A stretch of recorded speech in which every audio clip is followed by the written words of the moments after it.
이스라엘 국가원수인 르벤 리블린 대통령의 방한이 예사롭지 않다.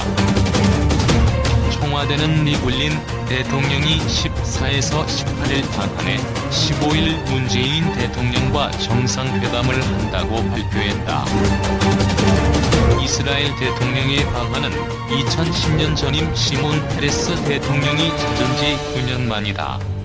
이스라엘과 한국 사이의 현안은 스타트업 투자와 과학기술 협력이라는 경제과학적 목적 외에도 민감한 정보 교환과 첨단 무기 체계를 비롯한 안보 분야의 중요한 사안을 포함할 수밖에 없다. 예사롭지 않은 나라 대통령의 드문 방한이다.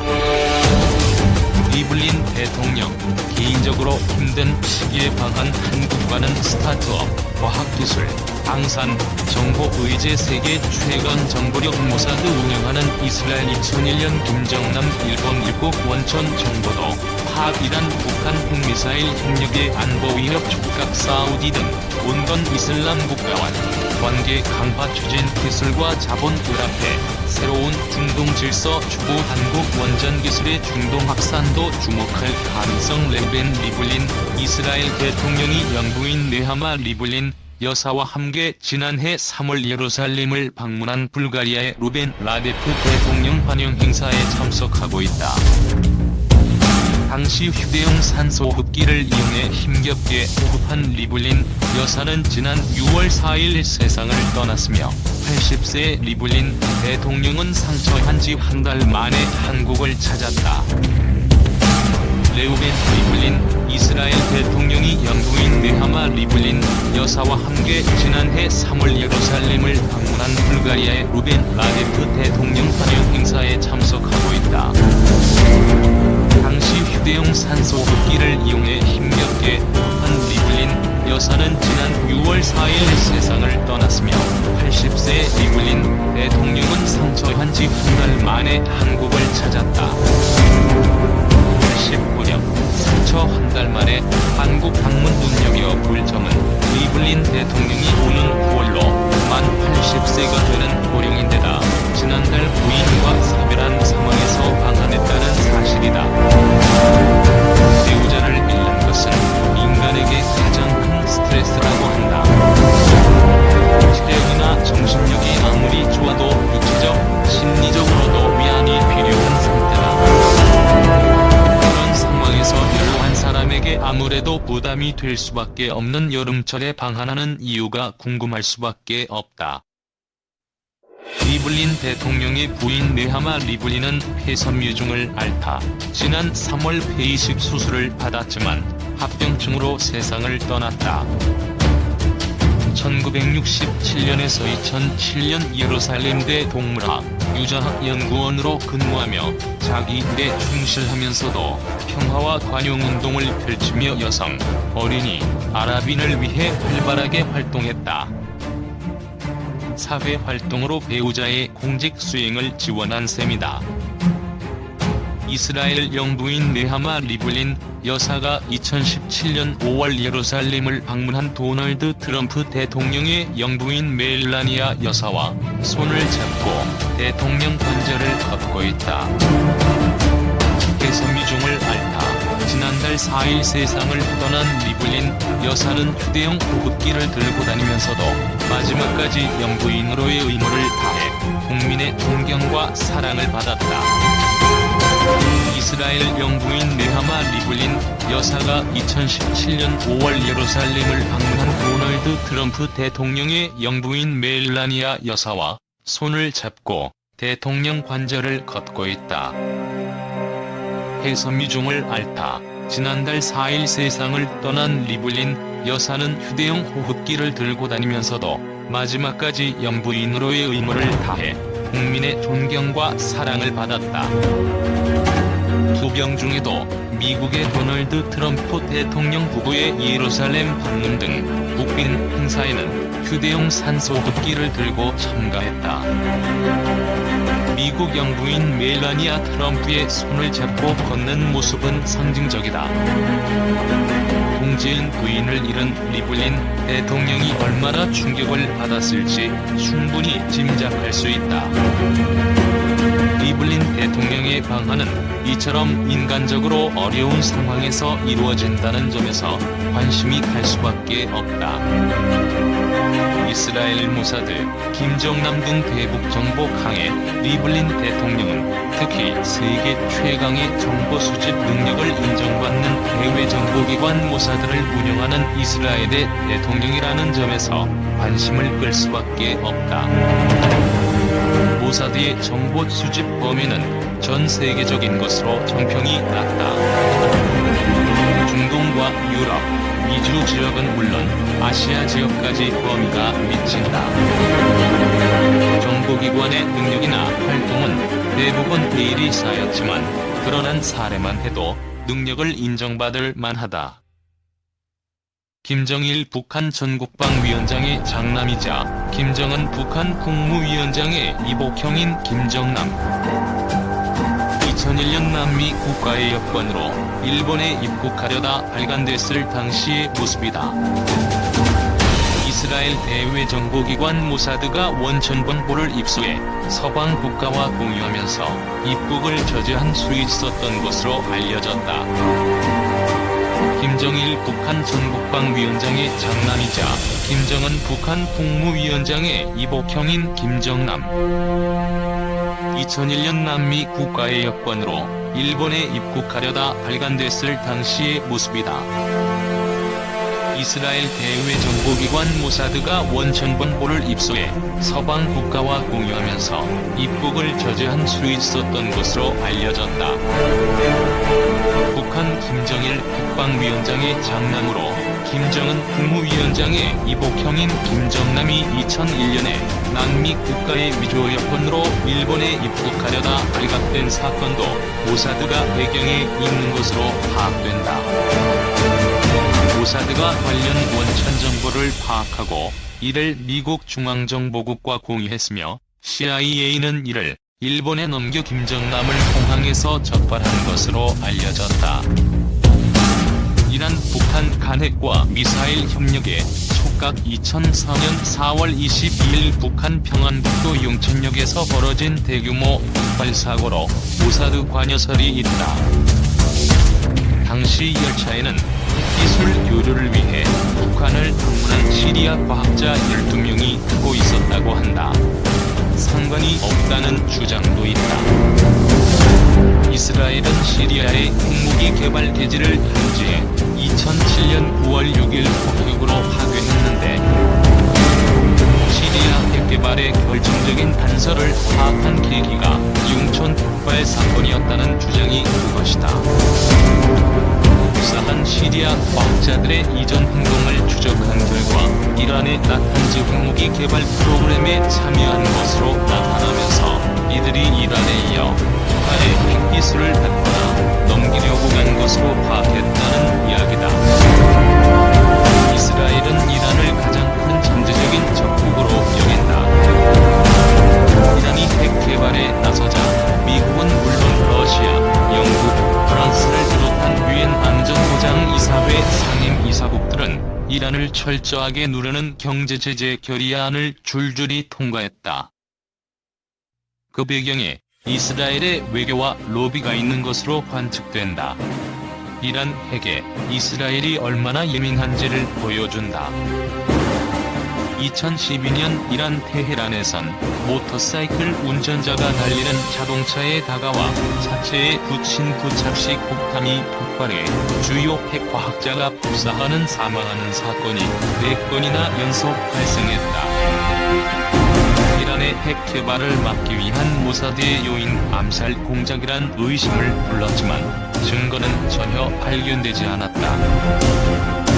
최근 한국 원전기술 일부가 중동에 유출됐다는 주장이 제기되는 와중에 이스라엘이 한국 원전기술의 중동 확산에 주목할 가능성이 있다. 원자력 발전소는 원자력의 평화적 사용을 위한 가장 핵심적인 에너지 기술이다. 이스라엘은 남부 네게브 사막에 원자력 연구소를 운영해왔으며 여기에서 이미 핵무기를 개발해 비축 중이라는 의심을 받고 있다. 이런 이스라엘이 원자력 에너지에 관심을 가질 가능성도 있다. 뿐만 아니라 원자력 기술이 중동의 다른 나라에 확산하는 것을 예사롭지 않은 눈초리로 바라볼 수도 있다. 5일 예멘의 치노티 방송국이 공개한 미사일 발사 장면. 이스라엘의 생각을 들어볼 필요가 있다. 전날 후티 반군은 사우디아라비아 리야드의 킹 할리드 공항을 향해 탄도미사일을 발사했지만 사우디군은 이를 요격했다. 후티 반군이 쓰는 탄도미사일은 북한 기술을 이용해 이란에 개작한 것으로 의심받고 있다. 이란의 미사일은 이스라엘의 최대 안보 고민이 되고 있다. 중앙포토 5일 예멘의 치노티 방송국이 공개한 미사일 발사 장면. 전날 후티 반군은 사우디아라비아 리야드의 킹 할리드 공항을 향해 탄도미사일을 발사했지만 사우디군은 이를 요격했다. 후티 반군이 쓰는 탄도미사일은 북한 기술을 이용해 이란에 개작한 것으로 의심받고 있다. 이란의 미사일은 이스라엘의 최대 안보 고민이 되고 있다. 중앙포토 북한 기술 이란제 미사일 이스라엘 노력. 이스라엘은 이란의 미사일에도 촉각을 곤두세운다. 특히 내전 중인 예멘의 후티 반군이 사우디아라비아 쪽으로 발사했다가 요격된 탄도미사일에 주목한다. 이스라엘은 이 미사일이 이란에서 공급됐으며 북한이 관련 기술이나 설계, 부품을 제공한 것으로 보고 있다. 무기체계 분야에서 상당한 기술을 보유한 이란과 북한이 협력하면 시너지 효과가 날 수밖에 없다. 이스라엘의 적대적인 이란이 성능 좋은 미사일을 개발하면 유사시 이스라엘을 누리게 된다. 과거 걸프전과 이라크전 당시 이라크의 사담 후세인 정권은 참전도 하지 않은 이스라엘에 스커드 미사일을 발사했다. 이슬람권에 자신들이 친이스라엘 세력과 대결한다는 인상을 주기 위해서였다. 이런 이라크와 마찬가지로 이란도 미국으로부터 안보가 위협받을 경우 즉각 이스라엘에 미사일을 날릴 가능성이 크다. 이스라엘이 이란과 북한의 핵과 미사일 협력을 시급한 안보 위협으로 보는 이유다. 이런 상황에선 북한 관련 정보 수집에 열을 올릴 수밖에 없다. 이스라엘이 자랑하는 중고도 장기 제공 무인기 IA 헤론의 모습. 이스라엘 항공 우주 산업이 제작한 무인기로 우수한 성능 덕분에 전 세계에서 인기를 모으고 있다. 이스라엘이 자랑하는 중고도 장기 제공 무인기 IA 헤론의 모습. 이스라엘 항공 우주 산업이 제작한 무인기로 우수한 성능 덕분에 전 세계에서 인기를 모으고 있다. 무인기 등 이스라엘 방산 기술에도 주목. 이스라엘은 이런 상황에 대비해 미사일 방어 기술을 상당히 확보하고 있다. 무인기와 무인 선박, 다양한 미사일 기술도 확보하고 있다.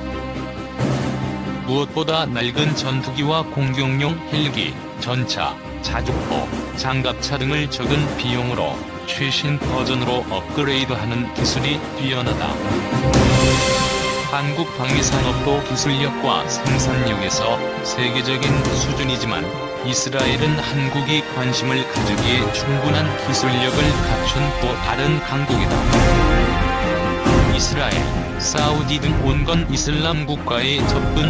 루벤 대통령의 방한이 사우디아라비아의 무함마드 빈 살만 빈 압두라지즈 알 사우드 왕세자의 방한 직후라는 점도 관심을 불러일으킨다. 무함마드 왕세자는 한국을 거쳐 일본 오사카에서 열린 G20 정상회의에 부친인 살만 빈 압두라지즈 알 사우드 국왕을 대신해 참석했다. 이에 따라 리블린 대통령의 방한 시점도 우연일 수 있다. 하지만 부인을 잃은 지 얼마 되지 않은 시점에 노령의 이스라엘 대통령이 4박 5일의 일정으로 한국을 찾은 것은 예사롭지 않다.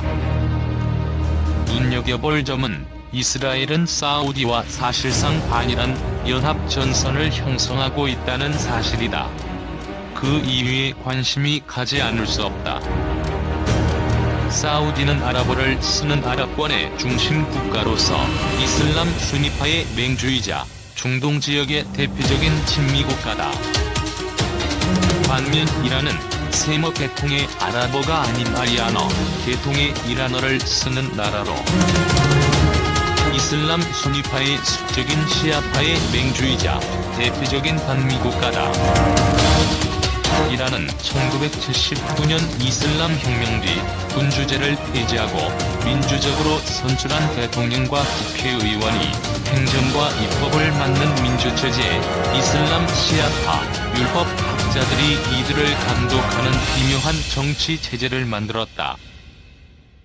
이들은 반미와 반군 주제를 결합한 이란 혁명의 이상을 중동 지역에 퍼뜨리려고 시도했다.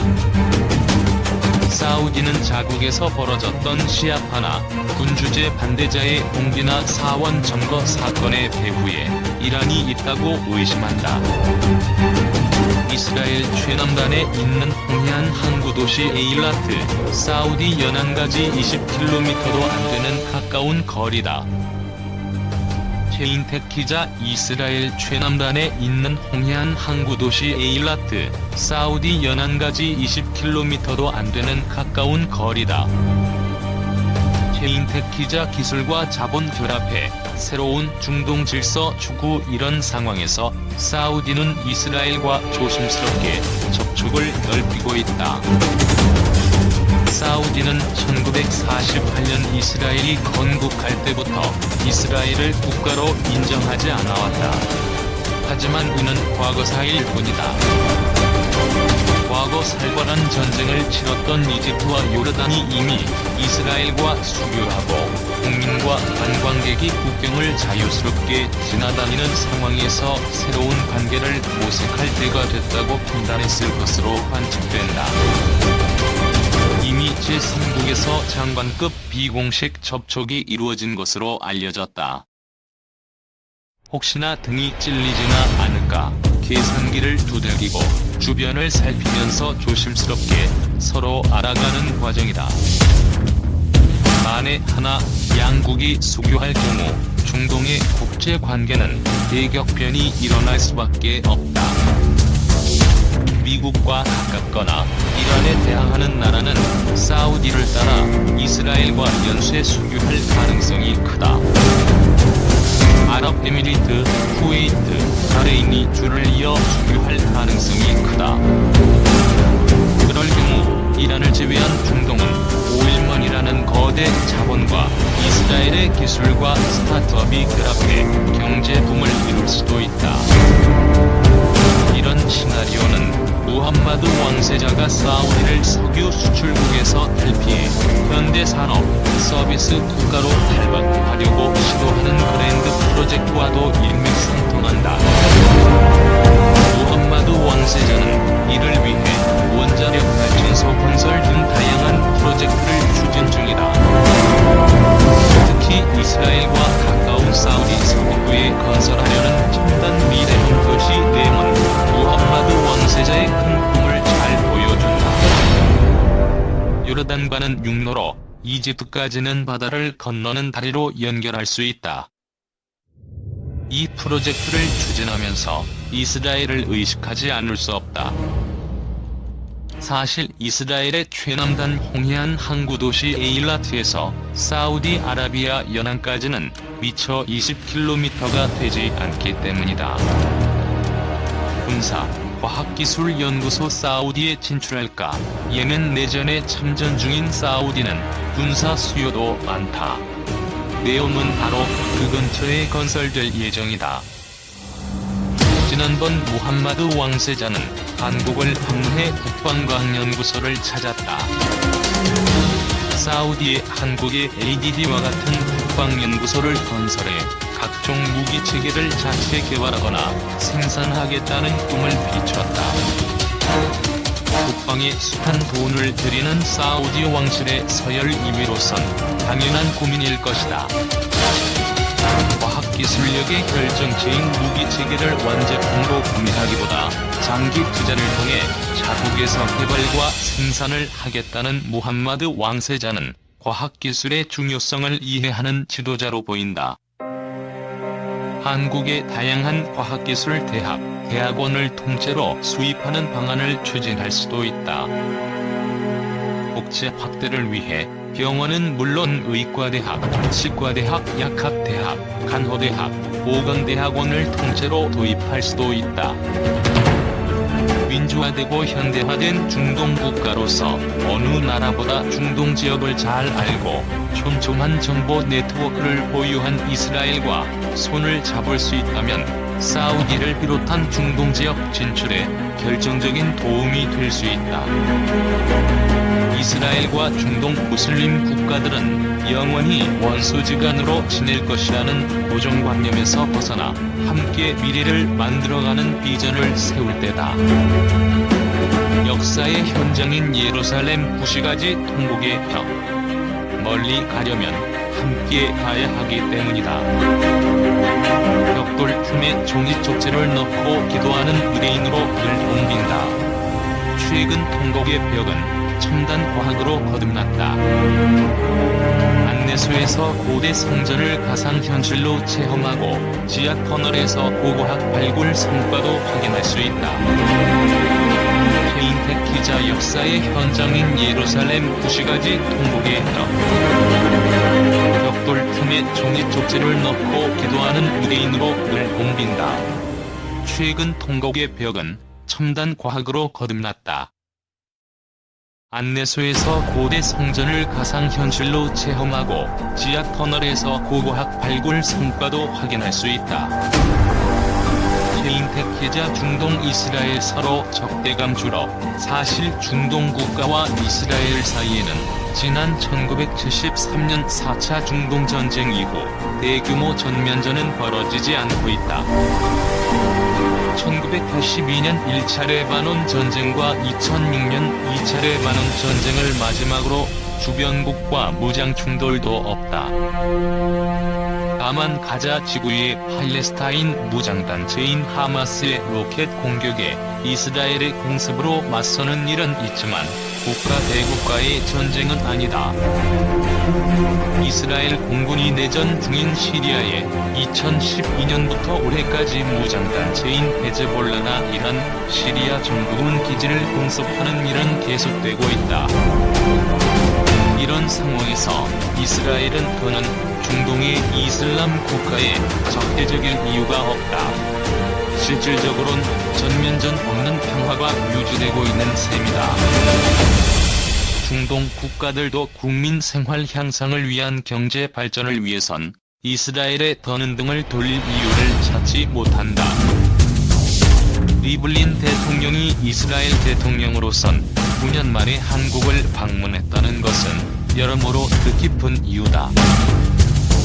레우벤 리블린 이스라엘 대통령이 지난 4월 1일 캐나다를 방문해 퀘벡주 첼시에서 주스틴 트루도 캐나다 총리와 정상회담을 하고 있다. 레우벤 리블린 이스라엘 대통령이 지난 4월 1일 캐나다를 방문해 퀘벡주 첼시에서 주스틴 트루도 캐나다 총리와 정상회담을 하고 있다.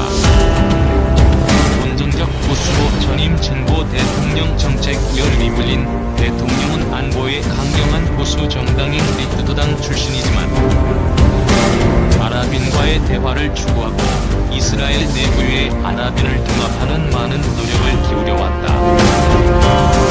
2014년 7월 대통령의 이란 미래 스타트업과 첨단기술 개발 정책에 몰두해왔다. 온정적인 보수파라고 부를 수 있다. 스타트업과 과학기술 중시 정책은 진보정당인 노동당 출신인 전임 시몬 페레스 대통령의 정책을 고스란히 이어받았다. 혁신에 많은 관심을 보인 페레스 대통령은 중동 평화에 기여한 공로로 1994년 노벨 평화상을 받았다. 리블린 대통령은 이번 방한에서 청년들의 창업을 격려할 다양한 행사를 열 예정이다. 아랍어 등통 아랍인과 공존 주장 리블린 대통령은 19세기 초 오스만 튀르크 시절부터 예루살렘 근처에 살았던 유대인 가문 출신이다. 유럽이 아닌 중동에 오랫동안 뿌리를 내리고 살았던 집안 출신으로 현지 아랍인과 공존을 주장해왔으며 아랍어에도 능통하다. 1967년 6.1 전쟁에 정예 예루살렘 여단의 정보장교로 활동했던 참전용사다. 예루살렘의 헤브로 대학에서 법학을 공부한 변호사로 1988년 국회의원에 당선해 의원 생활을 시작했다. 2001에서 2003년 통신부 장관을 지냈으며 2003년에서 2006년과 2009에서 2013년 두 차례에 7년에 걸쳐 국회의장을 지냈다. 레우벤 리블린 이스라엘 대통령이 베냐민 네타냐후 총리, 니르 바르캇 전 예루살렘 시장과 함께 지난 5월 2일 예루살렘의 홀로코스트 박물관에서 열린 홀로코스트 추념일 행사에 참석하고 있다. 레우벤 리블린 이스라엘 대통령이 베냐민 네타냐후 총리, 니르 바르캇 전 예루살렘 시장과 함께 지난 5월 2일 예루살렘의 홀로코스트 박물관에서 열린 홀로코스트 추념일 행사에 참석하고 있다. 대통령, 심한 정쟁 내각 책임제에서 조정 역할 이스라엘은 내각 책임제로 정치와 국정은 총리가 주도하고 대통령은 국가 통합의 상징적 존재로서 국가 원수 역할을 수행한다. 하지만 갈등 조정을 통한 국가 통합과 미래 비전에 주력하며 만만치 않은 영향력을 지닌다. 이스라엘이 건국 이래 한 번도 과반 정당이 없을 정도로 치열한 정당 정치를 해왔기 때문이다. 대통령은 총선, 제1당의 의회의 연정 구성을 맡기면서 마쿠에서 조정 역할도 한다. 이스라엘은 건국 이래 10명의 대통령을 배출했다. 상대성 이론으로 유명한 물리학자 알베르트 아인슈타인이 초대 대통령 물망에 올랐지만 과학기술에 몰두하겠다며 본인이 사양했다. 이후 국민이 존경할 수 있는 덕망 있는 인물을 선출해왔다. 진흙탕의 정치 일선에서 잠시 물러나 나라와 국민, 그리고 세계의 미래를 폭넓게 상상할 수 있는 자리다. 이러한 이스라엘 대통령의 방한은 한국의 미래와 관련해 다양한 영감을 준다.